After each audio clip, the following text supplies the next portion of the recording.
Welcome back to another episode of Aussie Bucking. This morning I've got a guest with us here. All my equipment that I buy, most of the equipment that I buy now is from Burnett Beekeeping Supplies at Caboolture. And Karina, she actually works there part-time? Yes, just usually Fridays, occasional Saturdays. Yes, so and you're a president of which club?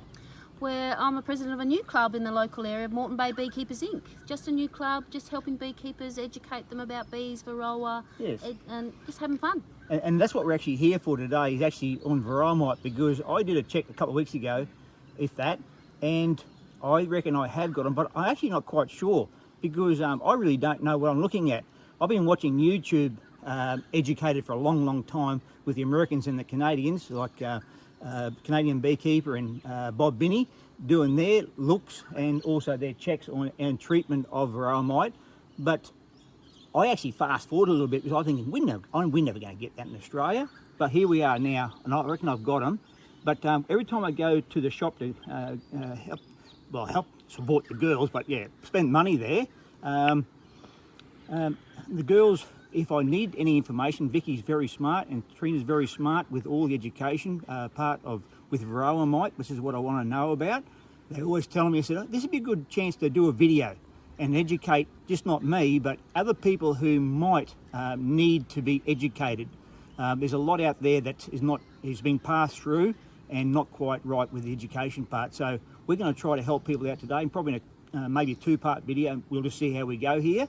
But anything to add to that from your part? Yeah, well, today we're going to do a Varroa wash. We're going to actually go through, find a frame of nurse bees and brood, an open brood. We're going to actually do a shaking of those bees into our Varroa check kit and actually test for Varroa mite that we'll be able to see underneath here and see where we go from there. And then if we've got Varroa mite, we can talk about plans and treatments and way to go around that with our integrated pest management versus chemical treatments, and go from there. But hopefully there's a big negative here, but we can still talk about what you could do if you did find Varroa in your hives. Yeah, and you'll see what she really looks like without being behind a veil too. Start the introduction when we're behind veils, but I've pulled the honey on the weekend. I've pulled some honey out of these ones here, these 11 here, and so these got no honey on, so they're light now. So we're going to attack some of these ones here and get into the brood and just see what we've got here. So Trina has got the eye for the Varroa mite, and so let's just see what we can find now, eh? So there's actually a level inside here.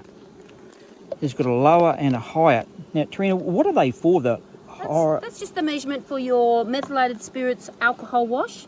To pop into test for our Varroa mite. We're going to put 300 bees, a half cup rough scoop of bees into our wash, and we're going to check and shake them, kill the bees, euthanise them very quickly, and then we're going to have a look for our Varroa mite into that wash.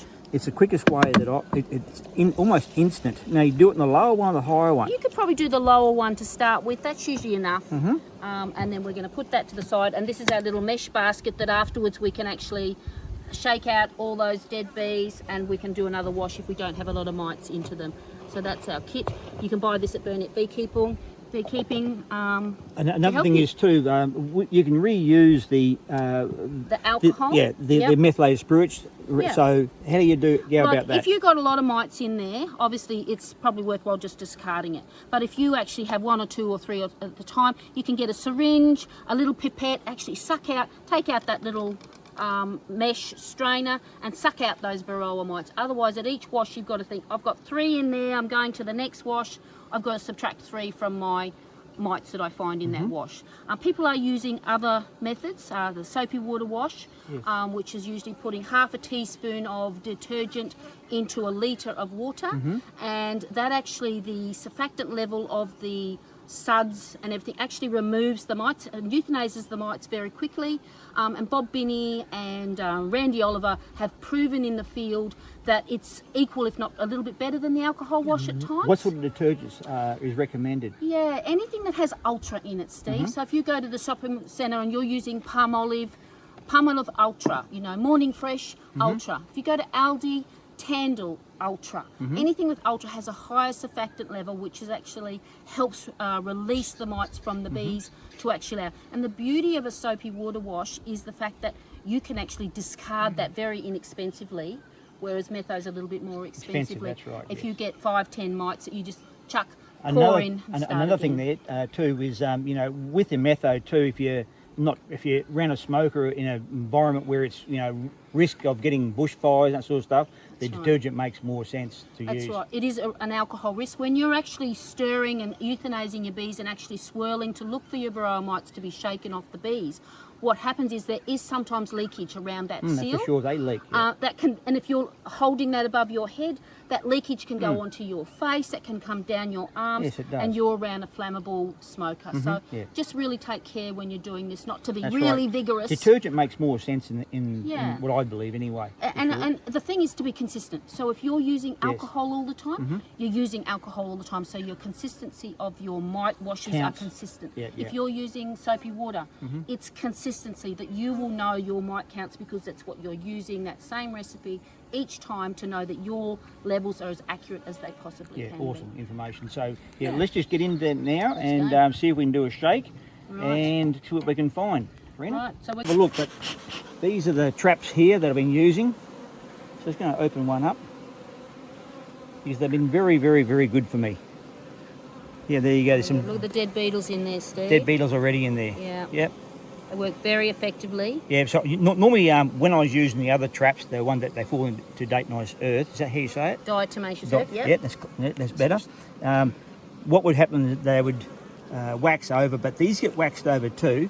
But obviously, when they're eating this poison, the cockroach bait, it's killing them. So where the other ones there, they fall in, yep, but we're mostly always blocked up. But this is way more effective. But normally when I open up, they're scrambling everywhere. I don't get that anymore. So they're doing their job beautifully. And the bees can't get to that bait, so it's Yeah, they very, can't very get it. safe. The holes are too small. And you Well, can just unclog yeah, those that's right, holes that's what as I you do. go when you're checking. That's it, yep. Beautiful, good job. I'll just put this down here. That's another So- hive beetle thing that mats. The That's puffy right, side, yeah, they get yeah, caught that's on right. This, so And that's I've got another them, really good got help. them too, but I always worry about the queens. But when you got excluder on, you don't got to worry too much. But this is another way. I'll show this on previous videos too. Yeah, all this fluffy. There's dead ones here. There's an ant there, just I always on the squashed a ground. few before. Yep. So there's one there, but generally there's a lot more. There's another one there, that one there, that one there, that one there, left over. So these is another way too to control them. But since I've got those little traps in, it's made a huge difference. I'll just take this honey super off. These are only extracted yesterday. So there's what's called stickies now. And we've got to go and- down into the brood box Yes. for our wash, Steve. We can't check it on the honey super. Put that over there.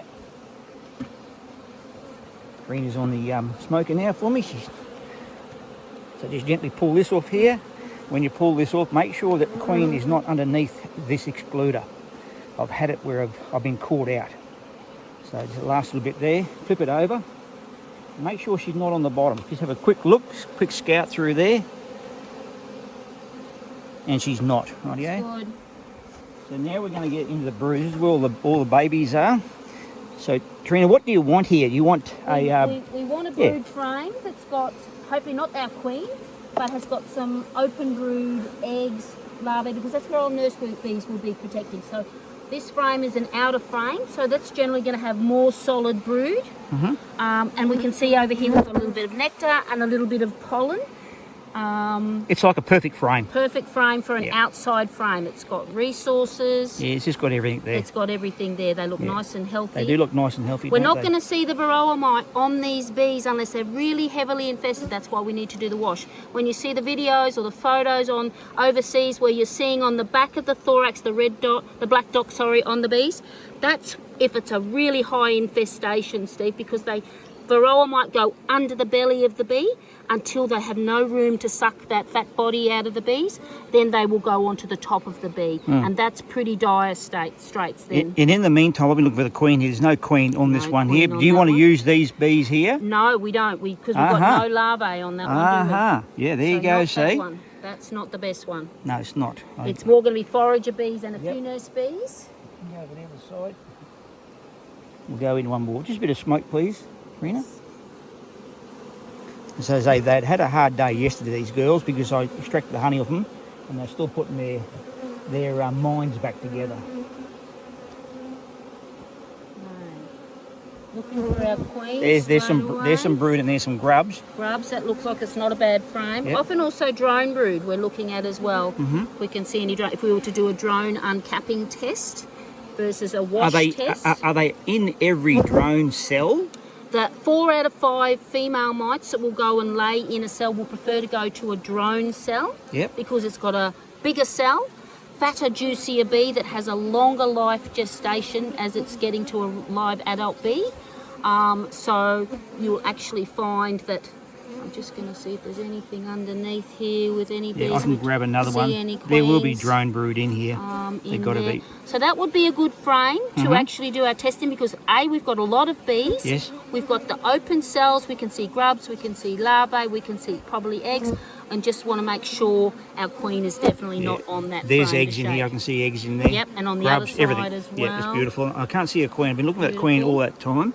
And these black plastic frames, Steve, they don't have any gaps at the bottom often. They're very solid, so your queen can't often duck in behind dead right. in the little gaps. So she's often a little bit more visible. Yes, she but is. when we do our shake into our bucket, preferably a square or a rectangle bucket is a bit easier. This is what I've been using, but I'm not quite organised yet because I don't even know if I still got them, as I said before.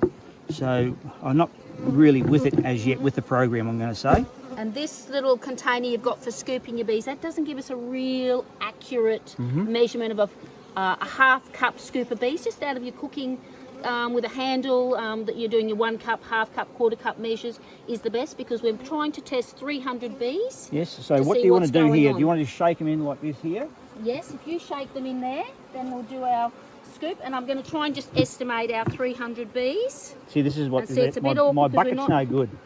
It'll do the job, and we'll see our bees in there. So our forager bees are going to fly off, and our nurse bees are going to be down there. We're going to shake here, and we're going to do what we can estimate is roughly half a cup of bees. And I'll pass that bucket to you, Steve. I'm going to pop them into our Varroa wash as best I can, and our lid goes on fairly promptly, trying to get a good seal on that. And I'm just going to do a little gentle swirl, and that's going to euthanize our bees instantly.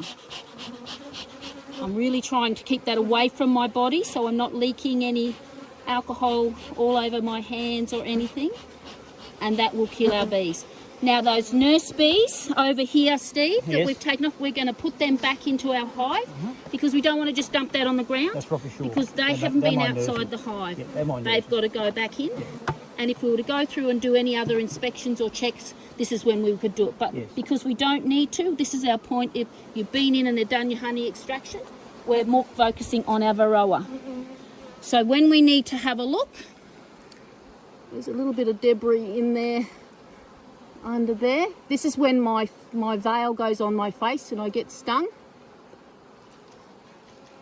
Do another sort of swirling motion. I do it more a circular rather than an up and down to minimise that leakage. And once why again, can't they make a container that doesn't leak? Yeah, I've actually got a little black fine bit of rubber, like a O-ring, and I make an O-ring that sits into that part there that actually does help, but I can't join it. It's just a straight line that I've put in there that a friend of mine's helped with. You can super glue them together. Now that's looking very, very good, Steve. That's what I thought. I don't know if I have on it. That's what I like to hear.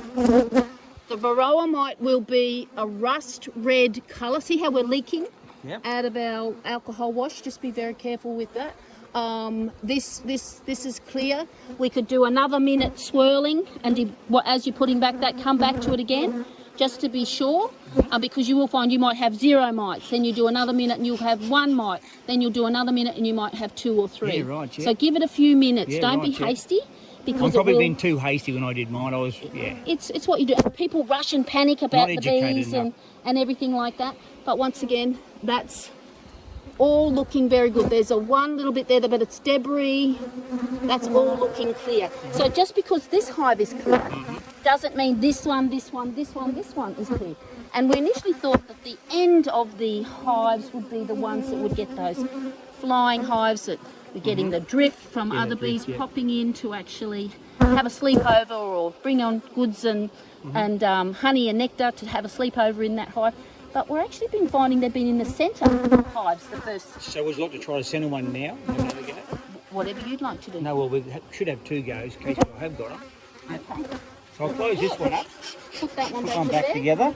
And then I'm going to just take out these bees from here.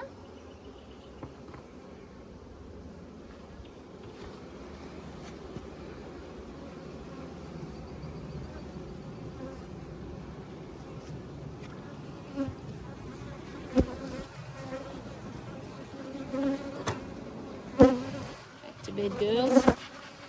Back to work, not back, Back to to bed. bed. Do they sleep? I don't think they do a lot of sleeping. What do you think? I think they probably made micro sleeps. They need some rest, wouldn't they? Pretty busy. And then Tyson, this is what remains of our wash. You can see those euthanized bees, and we're just going to very carefully drain and strain out of there. So Like Tyson's on the camera today. He hates beekeeping, hates bees, but he's doing it out of what, Tyson? Out of love for your dad or just to save the bees? That's probably right. Right. And then I'm going to put those in a safe place. Yep. Okay. So you want some, want some more metho, or you're going to use the same metho? We've got no mites in Yeah, there. because there's nothing in there, no count. A bit of dirt and debris that was in there, I think, initially, but I think we'll be good to go because they will really stand out. And I've got a little bowl which we'll show you later with the actual real mites. We don't see any today, so we can pop that back in there. We're ready to go to the next hive. So the rocks was for, I just had rocks on top of these ones here. Which ones Which one I've extracted, so just I didn't get confused.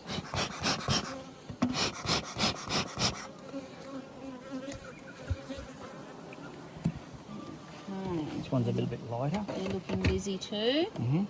Might just take it straight off like that, I think. Yeah. Leave that just stuck there pretty well. Beautiful.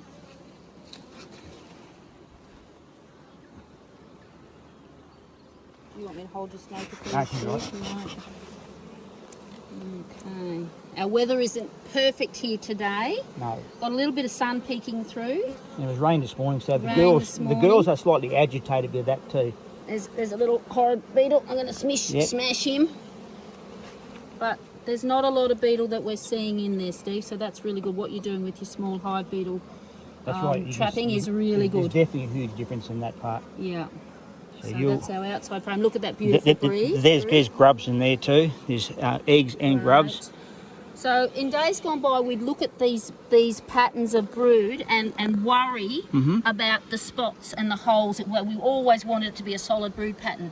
Now with Varroa hygienic behaviour in our bees, this is actually sometimes a hole is made by the bees if you had Varroa, and the bees can sense underneath the capping that there's actually something wrong going on. Because when a Varroa mite goes into the actual cell, about 15 hours before they cap the cells, they actually go down and hide under the bee in the royal jelly until then the larvae is grown up big enough that they then suck the body out of, and then the mating goes on. Yeah.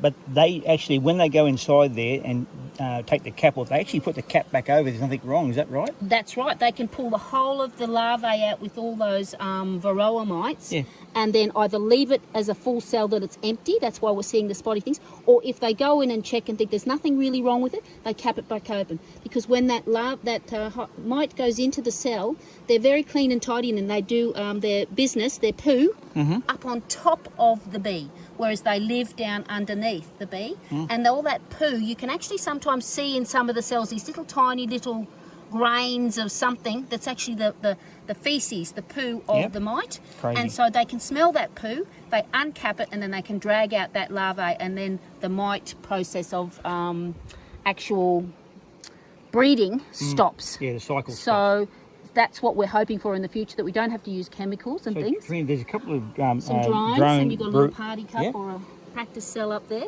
Yeah. So So, you can do see you want to, if you're looking for a Varroa mite in there, how do you go about doing that? Yeah, often you'd like to try and get a few more in a row because Yep. if you're doing a drone uncapping test for Varroa, you need about 100, whereas we're Oh, really? using about 300 in a wash. Yes. So you need to actually use your little uncapping fork that goes in underneath and pulls out the larvae, and then the larvae actually come out like this, and you can see their beautiful creamy white bodies, very distinctively any Varroa on those. I've got some pictures that we can show later of Varroa on larvae so people can get an idea of what they look like, but they're very distinctive on that creamy body, that rust red oval.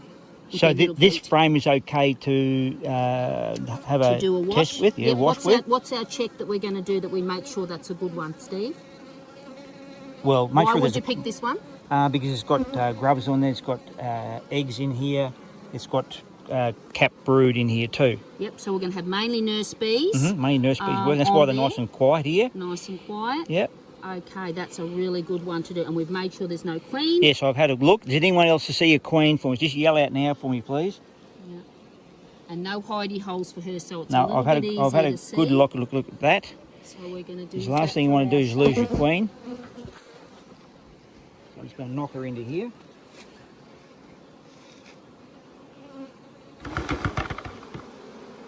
Let the foragers go out, the older girls go out. Right.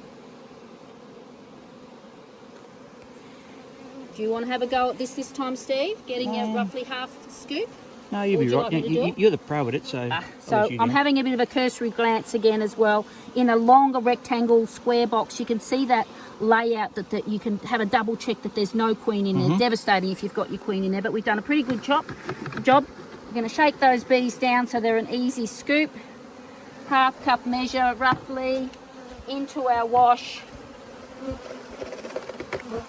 Our lid on. Sorry girls. People worry, Steve, about euthanizing 300 bees. Yeah. But, you know, a good queen can lay up to 2,000 eggs a day. Yeah, it's happening. So, and if we don't check, we don't know. And if we don't know, we can't monitor what's going on and treat accordingly if we need to. Yeah. So we're doing our swirl to euthanize those bees away from my body, again for safety. In the meantime, I'll put this one back. Yep, you put that back together, Steve, because we've done our job. We put those nurse bees back where they belong.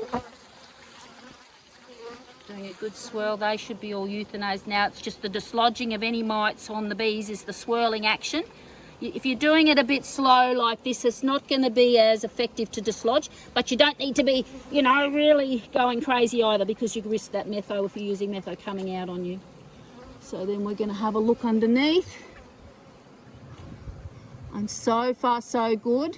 It's just debris we're seeing there. I do have a really cool little magnifying mirror, Steve, for those Yes. people that have difficulty seeing small little things, and you can hold it underneath rather than putting it up, and that's where I put it on my face and I get stung on the lip or the nose. And it actually can hold it underneath here, and it magnifies 10, 15, 20, 30 times, so you can have a What a great better look idea. for people who have Yeah. problems with eyesight. Did you bring one today, did you, to show?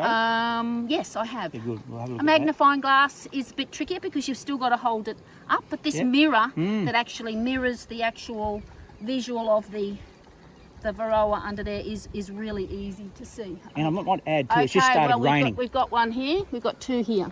There you go. So see? you can see one there, there's one over here. See, there's sort of a rust red colour. I'm going to give it another swirl and try and get them into the centre for you, Tyson. Yep. Okay, so if I shake up and down, sometimes those Varroa go back into the bees. And get caught. And get caught, and you think, oh, I thought I saw some, but I didn't. So trying to maintain that swirl is actually better to keep them from coming down. Now let's have another look. And I can see definitely one there, two there. There's possibly another one. So we're looking at 2 to 3 there at the moment. Okay.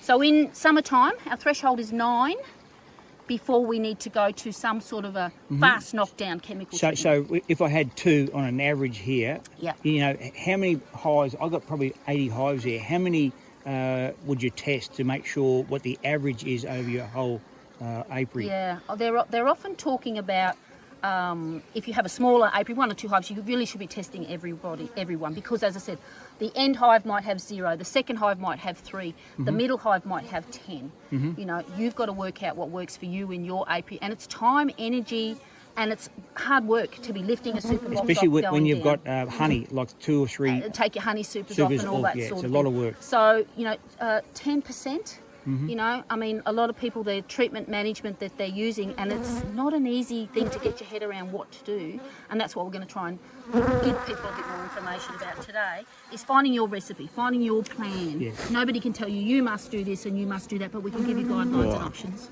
Got stung on the hand, trying to record. He's been stung 5 times on the leg already. He had to put a suit on. So now he's just got stung on the hand. Yeah. So I'd say there's probably definitely 2 in there. Now, if we couldn't really tell, we can strain that out into a paper towel or coffee filter Yes, over absolutely, a cup, good idea. and actually Do a see, good and then count. still then reuse that metho in that sense as well. So Rightio. definitely got Varroa, unfortunately, Steve. Yes, and I thought as much. I wasn't Yeah. quite sure, but And it's not in every hive. And as Yep. you said, you can see how it can be hit and miss. yeah, I But- did 2. I think I did 2 last time I checked, and I had nothing, not a Varroa in it. And then I did the next one, we had 2 in it. So it looks like it's running at 2, Yeah. sort of, maybe, I don't know for sure, but Yeah. over the whole apiary. Yeah. But anyway, we'll go up into our office, Tyson, or our studio, and we'll talk more about what we should do to for our tools to Yeah, use. to work forward. Yeah, to work forward from here. Yeah, Right, save the so bees. see you up at the shed. Welcome back to our studio now. Tyson, is our studio or is our shed? Or The is it shed. Our shed, yeah, that's right.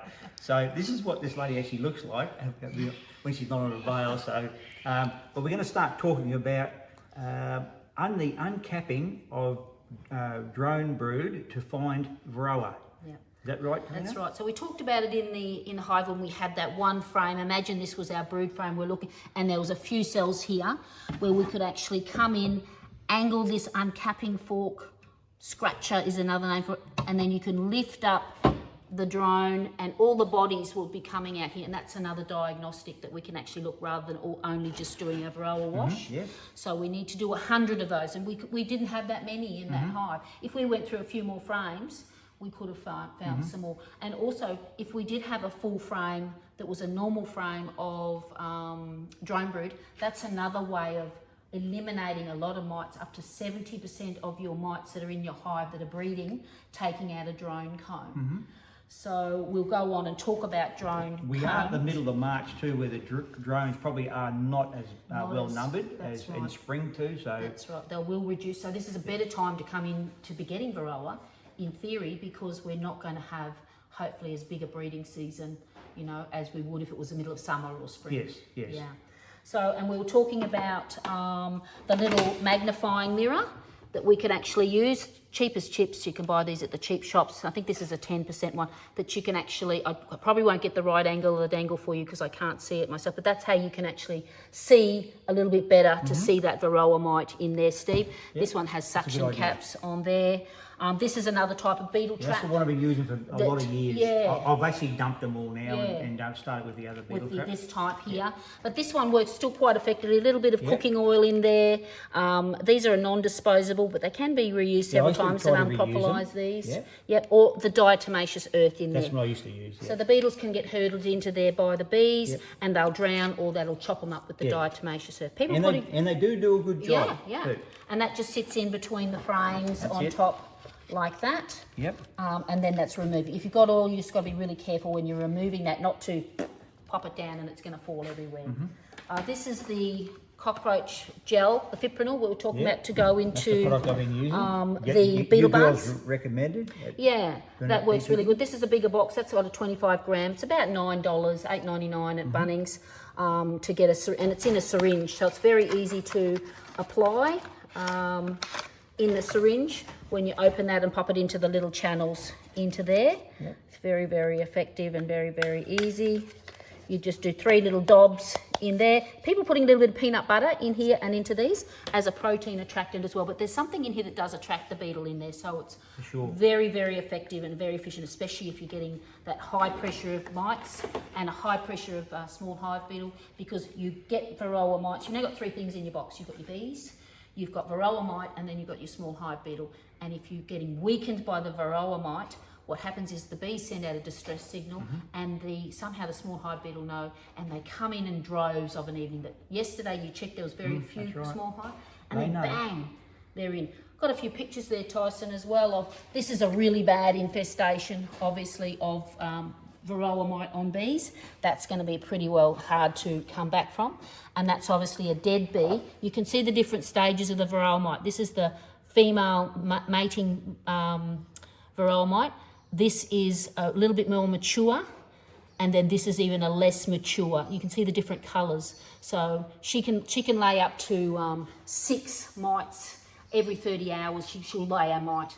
She goes into the cell. She actually lays an egg. They call her the foundress, that first female. She lays an egg. Within about 4 to 5 days, that then becomes a male. She then mates with that male, and then she produces every 30 hours an egg that will be another female. She'll only produce females. So he'll tend to die in that cell, and the females will then, as the bee emerges, come out and go into other cells or hitch onto the bees and go. So they're a really prolific breeder. They're horrible little things. So what else we've got to use here as far as tools are concerned? When we're looking at, we've got the 2 mites we found, Steve. We don't need to go and rush and panic that we're going straight to a chemical, because that can lead to chemical resistance. So what we have is some options. The screen bottom board is something I've been able to have some of these props here from Burnett Beekeeping Supplies at Caboolture. This has a removable drawer that can come out. We can spray that with it or wipe over a bit of old cooking oil, and that can actually go back in. And the mesh base that your brood box sits on actually lets the small hive beetle drop down and the Varroa mite drop down as the bees are grooming, and they will stick to that oil, and they won't be able to come back and get onto the bees. Available in 10 frame and 8 10 frame and 8 frame. Very, very handy. There are other options with the new Plas boxes, but it's mainly the 10 frame have a nice little tray that will pull out, and you can actually, it's a side-by-side pull, where this is a back to front pull. You need to have that room between your hives. Which my bees, well, except my apiary It's a little would bit, not work. A little bit close. I've got the same problem. But yeah, we're all inventive Australians. We're going to work things out. We'll work it out. And if you've done a treatment of some sort, you can actually come back a couple of days later and actually pull that out and see what your mite drop is. Yes, that's right. Then to clean that, you just get a bit of paper towel or a chucks, wipe it all off, respray, repaint on your oil, good to go again, like that. Then we have our drone. This is a new Plas green drone frame. You can see the cells here, Tyson, are a lot bigger than the normal cell on a normal bit of foundation. So this is only for drones, and this is a worker bee. We'll talk about this one shortly.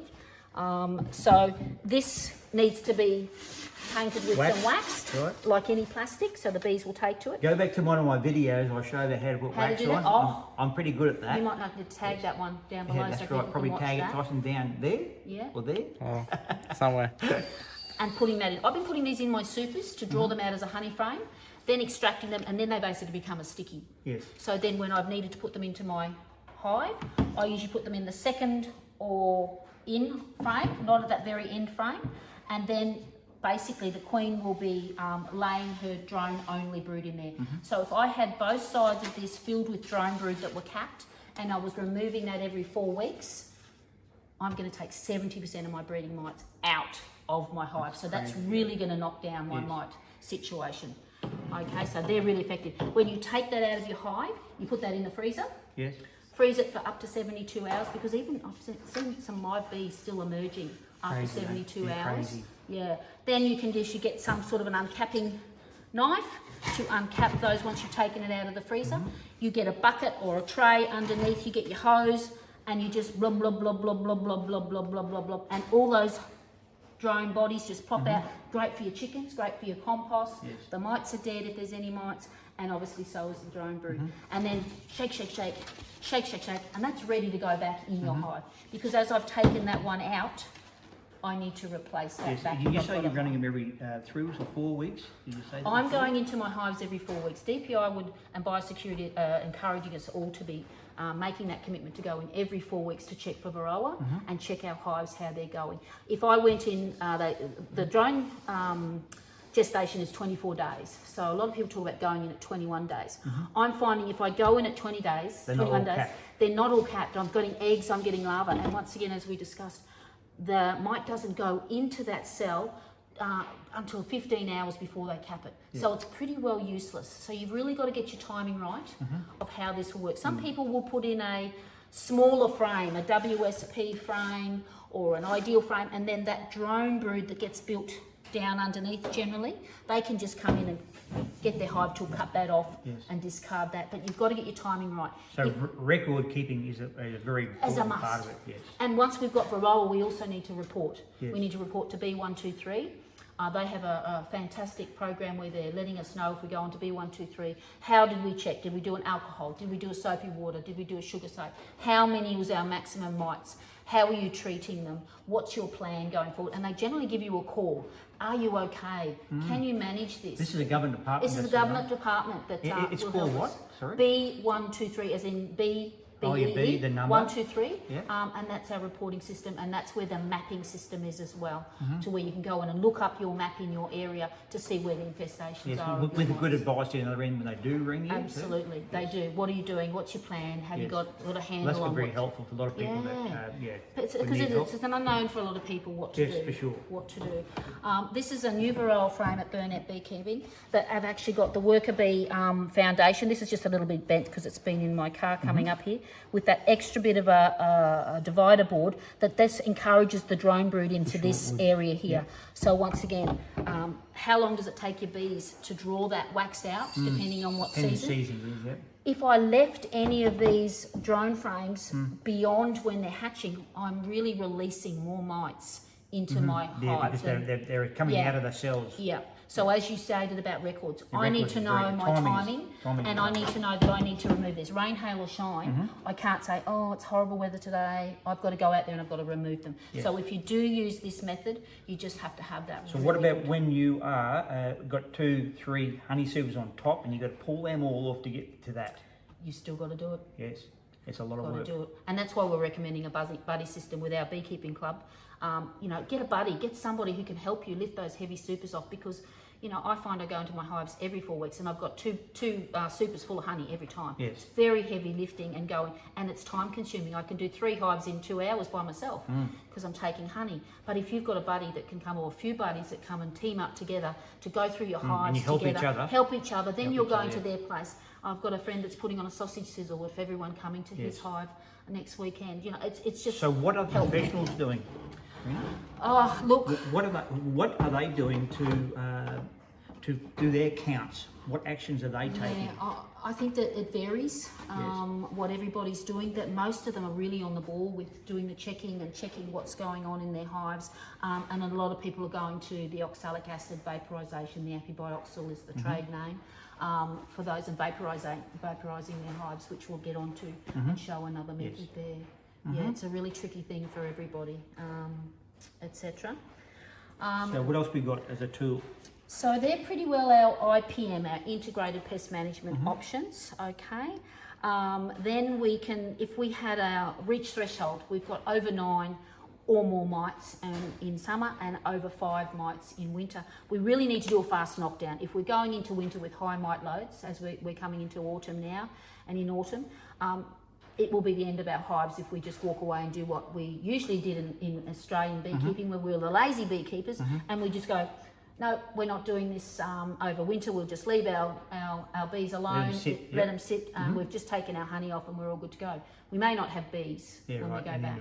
So we've got to continue doing our checks even through the winter. Yes. So what they're recommending, how many times a year should you be doing it?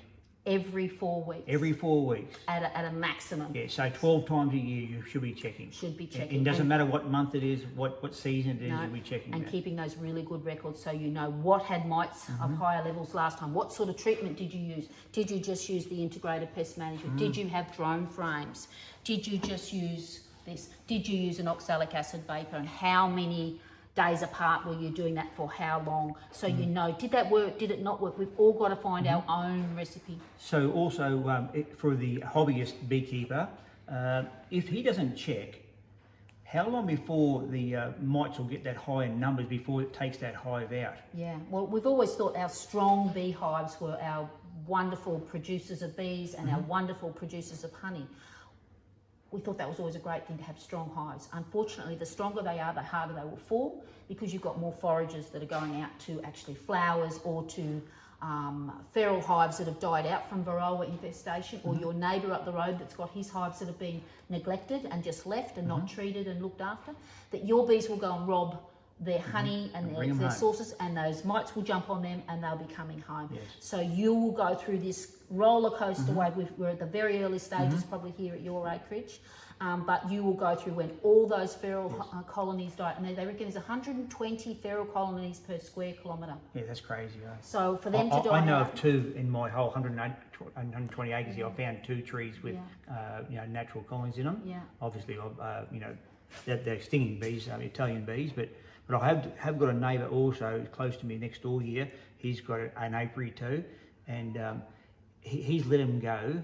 And I've suggested him, after talking to you too, that we probably he should look at euthanizing with his bees, because he's not going to treat, he's not going to do anything with them, because he's that busy a guy. Yeah. So he just hasn't got the time to do it. So the best thing to do is euthanize. Yeah. Unfortunately. And I'm a biosecurity champion with the DPI, that I get updates every month on what's going on, and they're actually educating people on how to euthanize their bees if it gets to that extreme where they will be the mite bombs that will infect all their other hives or your hives and everything like that. Yes. So talk to the DPI if you're in that situation.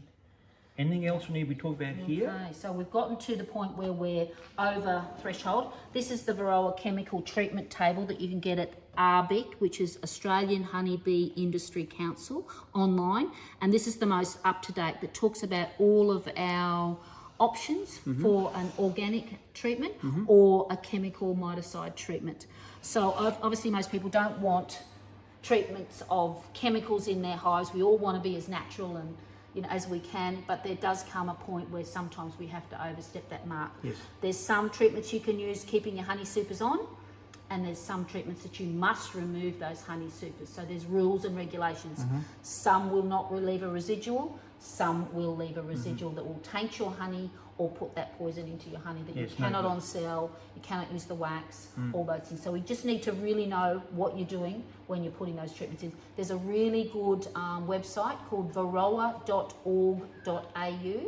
and that has, go to resources, and there's a lot of little 2-minute, 3-minute videos on how do we do a Varroa mite check, how do we do the drone uncapping, how do we actually treat, and then it goes through all the individual treatments as well as the drone frames, etc., and the screen bottom boards, so people get a bit of an idea and they're not overwhelmed because they're only very short videos at a time. So a really good resource to sit down, have a cup of coffee and have a look at some of those videos. So we have the options we want to look at when we're going to keep our supers on. In Queensland, nobody wants to take their supers off. Yes. That's because even through winter the girls can pull in honey still here. making honey. You know what I mean? In That's overseas where they've got snow and that's when they all hug down. So, but here we can actually still produce honey through winter. Absolutely, and often we've been led by our overseas people that have had Varroa for 30, 40 years of what they're doing, and it doesn't equate to us here in Queensland. So we've got to work out what works for us. So our first point of call is a lot of people are actually going to the oxalic acid vapor, which will show the tool that you've got over there and how to use that. It's because we can keep our supers on.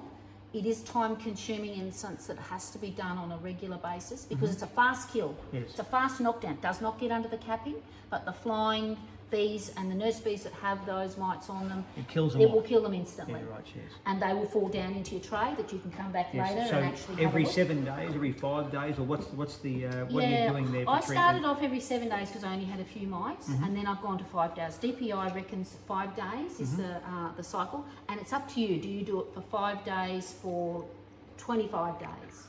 Do you do it 5 days for 20 days? Because you can imagine your normal workers are going to come out in 21 days, but your drone is going to come out and hatch in 24 days. Right. So 25 days is probably the sweet spot there.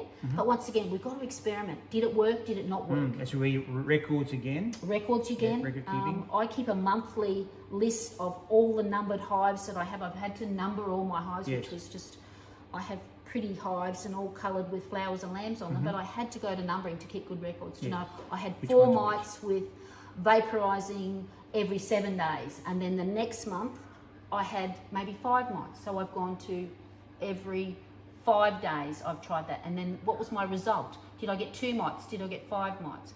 Depending on also what's going on around me, that as I'm doing all the right things, all those colonies are dying around me, that my bees are now going and getting that reinfestation again. So it's a really tricky time. Yes.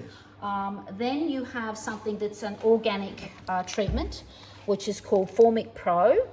And this is quite heavy, Steve. You feel the weight of that. That's quite a heavy pad. There's 2 pads in there wrapped So it's a pad that goes on top? They go actually onto the queen excluder and not in between the frames. And it's quite heavy. And in there's 2 pads that have got brown paper wrapping. This treatment is organic, and it doesn't affect your honey, doesn't affect anything like that. So the results with it are good? The results with it can be good. There are some people that say it's quite harsh on the bees because the 2 pads, when you even open this packaging up, open it up away from you because it's really strong, that odor. Woof, hits you in the face. And obviously you need to have gloves on, a nitrile glove or something to protect, because this is an acid and it will burn your fingers straight away. And then having your soapy water. What the poor old bees have got to put up with. That's right. And this then gets, this is the only one that will actually work under the capping. So this is a fast knockdown and it gets under the capping. It's the only treatment that will do that. So if you've got a bad infestation, this is a really good product. And you said you got that in your shop? Unfortunately, this isn't in stock at the moment. It may be in the future. I've bought this online just to have in my arsenal because I want to experiment and see what works for me. But people are saying this is a 7 to 14 day treatment. People are going back in at 7 days and removing it, thinking it is quite harsh. They're looking for brood and they do not see brood because it naturally forces a brood break. Well, because that's what a lot of beekeepers are after. That's right, the brood break. Because it's so harsh, the queen goes and hibernates in the corner, they protect her, and she doesn't lay for that period of time. So then people go, I've lost my queen, the queen's gone. And it's not necessarily always so. She's just been in that forced brood break for that week, 7 days. They take the pads out and all that, but leave it in there to your next inspection. Don't go in and take it out at the 7 to 14 days. And people also talk about using 1 pad every 10 days because it's less harsh. What the rep told me the other day was that it will not get under the capping if you're using only 1 pad. It has to be the 2 pads, one here on top of the queen excluder to work. So ventilation is very important with this one. So if you do not have a vented base, you need migratory lids. You need to leave a little gap somewhere. To stick under. A stick, a paddle pop stick somewhere to give a bit of that extra ventilation.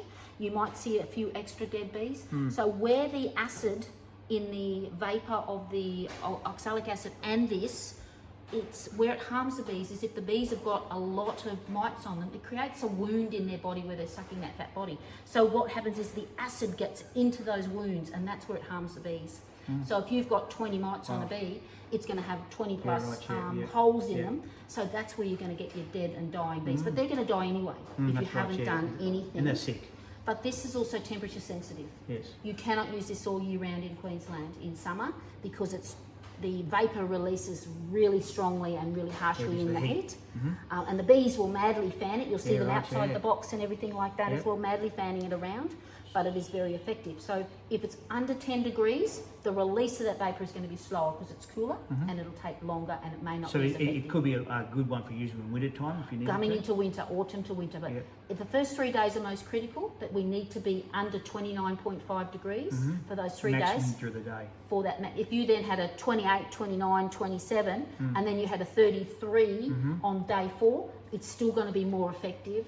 You're not going to whip in and take it out or do anything like that. But just looking and plan, try and have a look at the weather forecast as best as you can. Plan as best you can to use the product. And if it's under 10 degrees for 3 days, of course, the release of that vapor, because of that humidity and warmth in the hive, isn't going to be the knockdown we want under the capping. So what else we got here?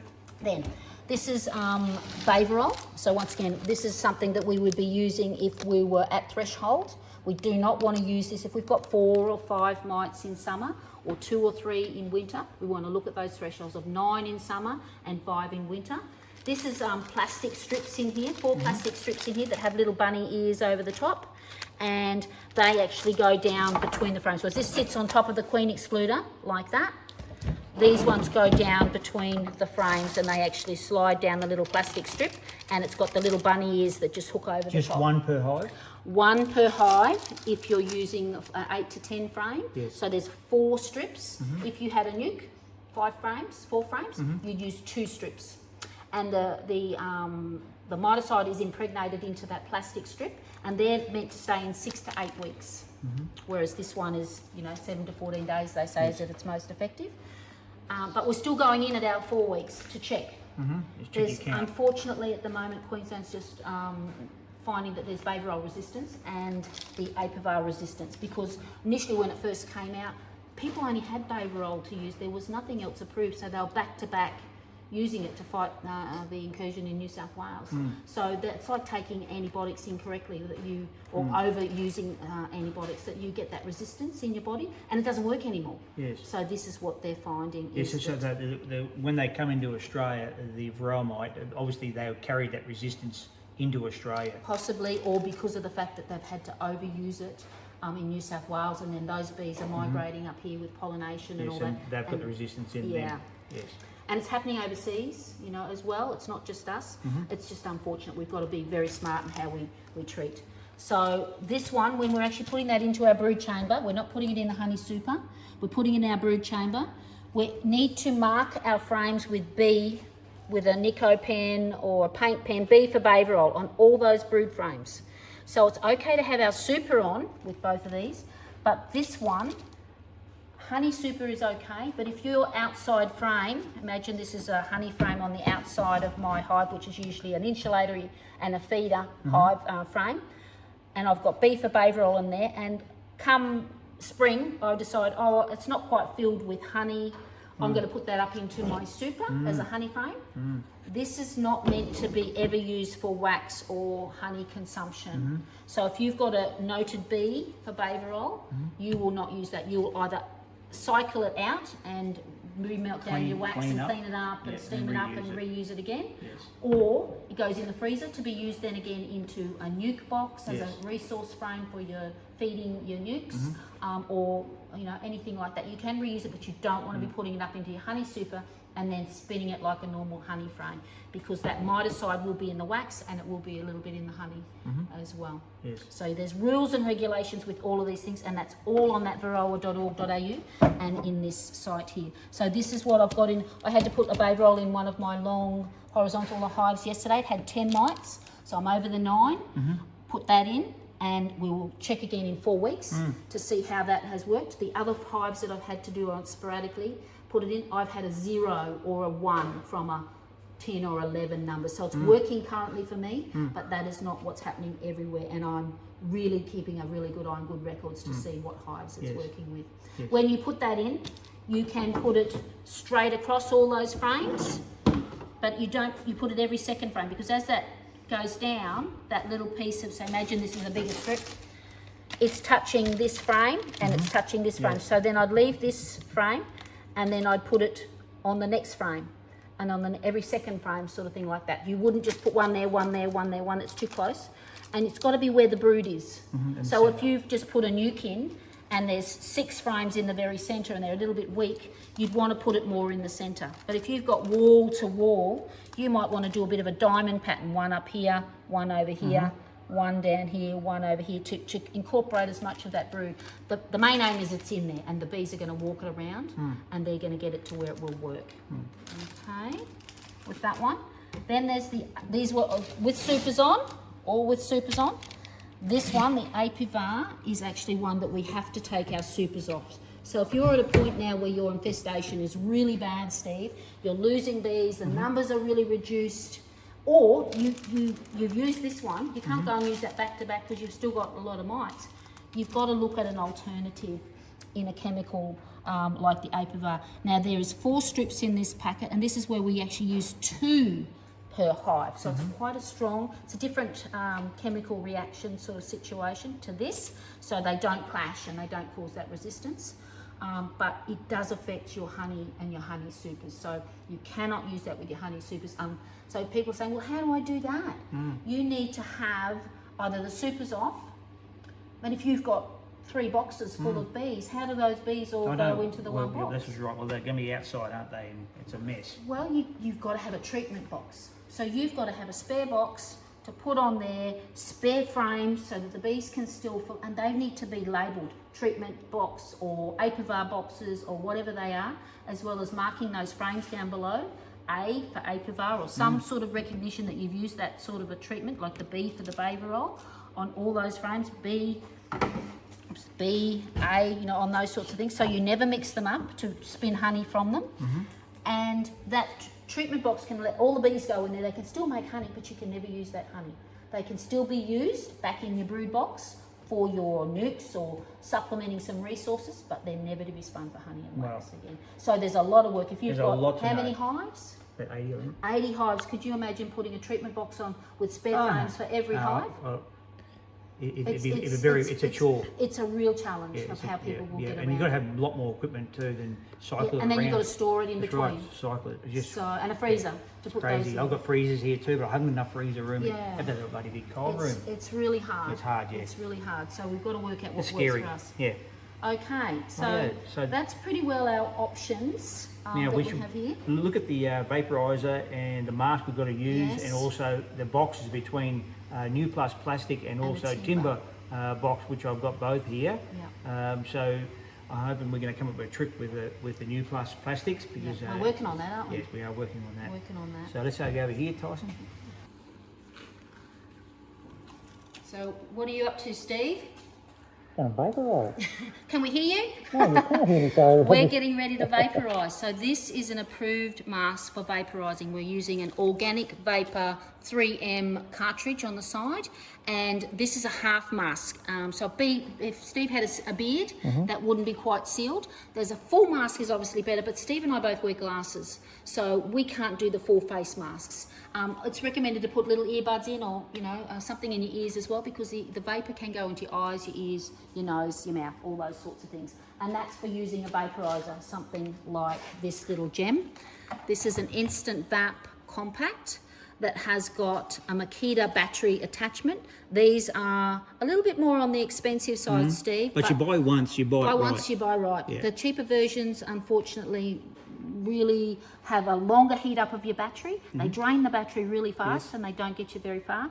I've got exactly the same one, but I use a Zeto battery. Oh yes. So I can put a 5 amp Zeto battery on this one, heat it up in 2 minutes, and start vaporising all my hives and get through 22 hives. Wow. And I'll have a second battery to go and do With the a 5 amp remaining amp. with a 5 amp. Yes. But whereas a friend of mine had a different brand of this that he bought for about $400. It was still not a cheaper item, and it would take 8 minutes to heat up, and he'd do 2 hives. Yeah, right. Crazy. So buy cheap, you'll find there's other options that cause problems with to drain on your battery. Yes, I mean, unfortunately, a lot of people who beekeeping can't afford the expensive one either. That's another problem too. No.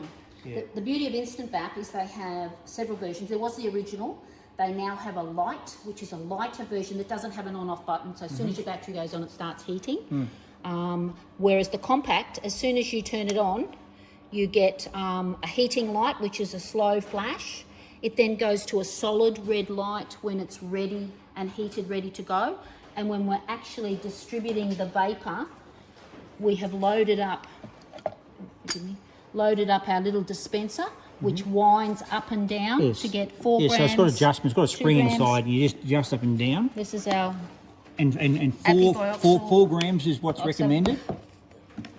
4 grams is what a lot of people are using. On DPI, they're talking about 2.3 grams. I don't know how you dial up a 2.3 Yeah, gram. well, actually, if you look on at it that, closely, you actually see little marks. Then you probably could. but it's in 1 grams. It probably is. Yeah. So you've got to guess and But, you know, estimate. Close enough, I'm I'd say. using 4 grams per 8 to 10 frame hive and 2 grams per nuke. 5 frame, 4 frame. But in saying that too, I've got a mate of mine who's got 6 hives, and he's asked me if I can borrow that, and I said yeah, no problem at all. So he doesn't want to go out and spend that money to do it, so I'll kindly lend that to him. Yeah, and he's just got to make sure he turns it, because I've had a few people do the same thing for me. But if I'm changing my cycle up from 7 days to 5 days, and they're on a 4-day cycle or 5-day or 7, and it clashes with my day, who wins? Yeah, that's right. I need to do my bees. That's right, So yeah. it's unfortunately a great thing that you would do that, but he needs to be aware that he needs to return it to you He's on that sort of those guy, he would do that, times. yeah. That's right. So this actually goes when we put the Plunge pop it that into in. there. Yeah. Goes into the actual tubing here. Once it's actually ready to go, this isn't say we're just putting it at the entrance. This little plunger releases that oxalic acid down into the chamber that's heated, and then our back will start flash, flash, flash, flash, flash, flash, that it's actually vaporising. It's a really fast. See, this is still heating up, so it's still taking a period of time with that slow, drawn out flash, and then it will vaporise. So it will vaporise all the bees down in your brood box. They're going to have a bit of vapour escaping from here from this larger entrance. So Steve, you've got a great little bit of Yes, a bit of sponge foam. A bit of foam that I was going to that put you're on both using sides there. like this in preparation. But Yep. when the bees are all at front, then you get to smoke them all back anyway. It's just super annoying. I do like the back idea, the back entrance idea.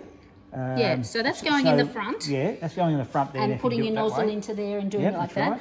Also, if you've got a vented base and a vented lid, there's going to be some There's some release escape. of that You can't help escape. that, It's yeah. not going to go up into the super. Now, I initially thought, Steve, that if I vaporised in here, it's going to be rising like hot air. Hot air rises, you know, our science and all that sort of thing. But it's actually a vapour. So actually, as the heating of this chamber of over 240 degrees, as that powder is a clear vapour, as it hits the atmosphere in the hive, it goes to a white crystal and it actually drops down. So it doesn't get up into your super. It doesn't get up into your super. And I've proven that with there's a video, and I can't remember who did it or where I saw it on other than YouTube. And the gentleman had made a Perspex box, and he put all his brood frames down the bottom. Then he put his super in the top, and he went from the front to the side, to the back, in different parts. Imagine this is the back there, in the middle, and he videoed every angle of this vapour that you could see through this clear Perspex, where it went. It never went anywhere near the super frames, but his hole was lower down. So as we see when we'll turn around to the back, you've got yours a little bit higher in the back there, where you've thought, because this is what I do, I drill holes in the back. This is Trina's idea. And so I did it yesterday just to experiment and see what I could do there. Drill a hole in the Yep, back, and he's got cut the little tee, golf the tee. golf tee down. that was like this. Yep. And So he's cut it that down there, and Fits actually in you can there. force them in, but you're losing a bit of glue tack to Yeah, hold I've them in. got plastic ones with pretty pink flowers on the end. Yes. And I found that when I put them in, I cut them down to about 1 inch. The bees would actually turf them out and kick them out. Yes. So what I did was I got a little tiny sausage of blue tack and wrapped it around there. So when it goes in, that little bit of blue tack holds it there. And then when I pull it out to vaporise, I can put it on top and it blue tacks that, so it's not rolling around and rolling off. It stays where it actually Yeah, so Trina, you say I was too high. I need to come back down here further. I just block that off with something that you can. Yes, I can, yeah. And they will block it off anyway as well, but just for your weatherproofing. But come down, and I go to roughly, I've never made any exact measurements. I've come down to the centre and gone a little bit off centre and I've never yet hit a frame. He actually did this fellow with the Perspex hive where he actually put it in and hit a frame, and you could still see the vapour running up and down in between the frames all around, but not going up in the super in any way, shape or form. So it's very effective. So this is a fast knockdown of those phoretic flying bees and the nurse bees. It doesn't kill under the capping, but it's a fast knockdown and everything. To reduce the numbers straight up, this is what you want to do. That's right, that's right. So this mask needs to be on when you're doing this product, because if you've got a vented bottom or vents here, that's going to come out at you. Because you're physically holding that at the entrance, you're copying that. So you really need to have the proper PPE to work that out. That'll actually stay in And there. that will stay in there quite nicely, and you can, And you can step walk away, yeah. So I like it in the back that these got the little feet, Yeah. The We'll back, hold it the there. back makes a lot of sense. and then you can go tap, tap, tap, tap, tap, get the dispenser, and I step right away. And I walk right away from it, and I can watch where if it's swirling, and you're protecting yourself again. Look after yourself when you're using these equipment, Yes. because it is a dangerous gas to get into your lungs and into your body. But wearing this is really, really what you need. Another little tip, Steve, did you know these cartridges need to be put in a sealed, tight container? Don't just put that on your shed or put it in the Yeah, I was going to in get a the special back. container and seal it, That's like a sealed, Tupperware because once container. these are activated, the Yes. charcoal in them activates and you use them up. And so once it's in their normal atmospheric air, they use up. And so you might go out to your bees and I can really smell the oxalic vapour. your filters aren't working anymore. Yes. So you'll get longevity and life out of them if every time you take them off, put them into your snap lock box and save them. Yeah, I ran this yesterday just to try and just see what it worked like and how it worked in this, and then I did a plastic, but I could not smell anything through it all, but I did take it off probably a bit too early. And I said, oh, you can smell it, all right. You can smell the difference, that's right. So, you know, when you're doing this hive and then the flashing of the actual distributing, then it goes back. Once it's finished distributing that vapour, it goes to the slow heating up flash again. So that's when you can pull it out and go to your next hive, load up your again. dispenser again, ready. Some people have a few of these with a lot of hives, as spares. But then we come to the plastic, new plastic. The plastic's because it's plastic, it can melt. So is this the one around here at the front that you had the problem? Yeah, so I just experimented yesterday and it was burning straight up. And so the little feet and the nozzle have burnt this. So we need to come up with a way of actually saving the plastic from this problem. And a friend of mine actually ground down all this plastic here and then put some sort of a bit of hardwood timber circle in there that drilled a hole, and then he had a little bit of a face plate, but it was at the back. It was at the back. Yeah, it was at the back. So let's turn just stick it around. Because same deals, they're both the same front and back.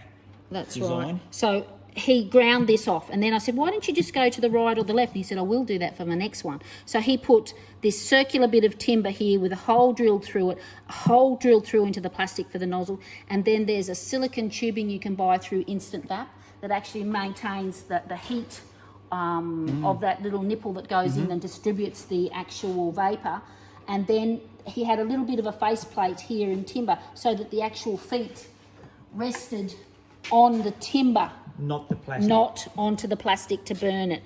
So we've just got to work out that, and once again you can step away from your hive. Yes. If you're holding that at the front, once again you're too close, you've got a fully vented base on the bottom of most of our hives, it's a danger to you, so you need to work it out. Also with these New Plus boxes, they've got a little provision for a little door here if you wanted to close them off, but to stop any of the mist coming out. The vapour. Coming out, so that'd be one, but always remember just to open them back up again. That'd be the big one. I've seen some people overseas, they just get a wet rag and they'll put a wet rag over the front or at the bottom. I find I haven't been closing off my entrances. My apiary is in a U shape, so I walk behind in that U and do all mine from behind and actually vaporise from behind, dial up to my 4 grams for all the 8-10 frames, and then I dial down to the 2. Now this gets extremely hot. So if you are taking this out to dial it up to a 2 gram from a 4 gram or vice versa, be very careful. It's boiling. Yes. So I have to have a heat resistant glove that I got from RESAA Safety Places. That's a cotton on top and it's like a silicone rubber on here. Yes. So I can spin and fix that spring to go up or down without burning myself as well. So there's a few safety things. Your mask, you know, you need to have some gloves. You need to take care with using your vapour materials, you know, but this is longevity. This is the quality things. And there's a light, the compact. So a light would be someone's got a couple of hives up to 6 hives. The compact would do anyone from 6 hives up to about 20 or 30 hives, and that's what I've got. And then there's a turbo, which its claim to fame is that it does do vaporise in about 10 seconds. Mine takes about 15 to 20 seconds per hive. I can do 30 hives in 30 minutes on 2 Ozito batteries. So it's very effective. You've got to do it on early morning or at dusk, because then you've got all your forager bees back inside. There's no point if you're down in there at 11 o'clock today and thinking, I've got mites, let's vaporise now. All your foragers with half your mites on it are going to be out, aren't they? Yes. So you want to... The information you've got is unbelievable. Oh, thank you. It's a passion. I love, love the bees. You can feel the passion here. I'm passionate about my bees too, but you're on another level to me, but your information is awesome. But have we got anything else to talk about to finish up here? Have we covered everything? If we haven't covered it, we'll come back. Yeah, it's a lot to talk about. There's a lot to talk about. There's a lot, still people will be going, oh, I'll get my head around it, sort of thing. Yes. Well, it's a lot to learn. There's a lot out there to learn. Yeah. Thank you so much for having me. Steve. No, it's been great having you. But you know, Burnett Beekeeping Supplies is where I've been getting my products from. But when you go there, you'll get all this knowledge too, which they don't charge you for. So it's an extra bonus. And that's why I always like you girls when I go there. The owner has always been great. What's his wife's name? Gay. Gay. David and Gay. Yes, that's yeah, right. And So- they're based at Kingaroy. Yes. And Vicky and I are at Caboolture. Yes. And Lily every now and then as well on a Saturday. Yeah, and Vicky, Lily, I don't know Lily. Yeah, she's usually a Saturday girl. Yeah, right, yeah. Yeah, Yes. So, but anyway, if you need any products around this area there, these girls will help you Come out. on But down or give us a call. yes, You know. I'm hoping it's not too big an overload on information because there's a lot to know there. But Tyson, what have you learnt today? Right, everything. Can you remember it all? Nah. Yeah. So he knows to put a suit on straight away when he starts Yes, recording. He got done got a 5 few times on the leg. And, stings. did you get another done again, Did Tyson? you get any? No, I didn't get any. Did I get any? No. No. Oh, actually, I did get one at my on the pants leg, there, before my you leg. put your suit Yeah, on. somewhere there anyway. Don't worry me too much. But yeah, we'll close off there. And thank you once again for all your Can I knowledge. just say one more thing about Yeah. our bee club? Moreton Bay Beekeepers, it's in Moreton Bay. Once again, it's another reach out for people who want to learn about keeping bees, Varroa, Mite. We're just a small group of people, as I said, that are trying to help each other in beekeeping. We're going out to a lot of the schools and supporting everyone in the community with bees that are struggling at this point in time. So reach out and say hi, or Yes, you know. awesome. And we'll put contact details up there for you, or that'd be really good. Tyson somewhere there There's a good Yeah. QR In the code description. on here. in description. Yeah. On there. Go to There that you go. QR code. A lot of great beekeepers that really want to help people. Thank you so much. Thank you. Well, thank you very much today, and we'll close it off there, and we'll probably see you the next round, Tyson. All right?